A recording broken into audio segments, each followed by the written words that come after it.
আমাদের লক্ষণকাঠির রাস্তার অবস্থা পানিতে ডুবে গেছে। এখন এখানে নৌকা দিয়ে পারাপার হইতে হবে এবং চারোপাশে পানি। আমাদের রাস্তাঘাট ঘরবাড়ি সব প্লাবিত হয়ে গেছে। আপনারা যতই দেখতেছেন সব পানি।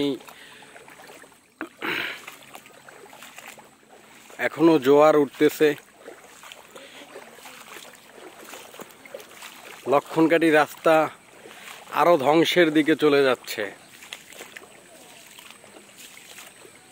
এইখানে মানুষদের পারাপার, একটা রোগী যে অসুস্থ হইলে নিয়ে বের হবে এভাবে কোনো ওয়ে নাই।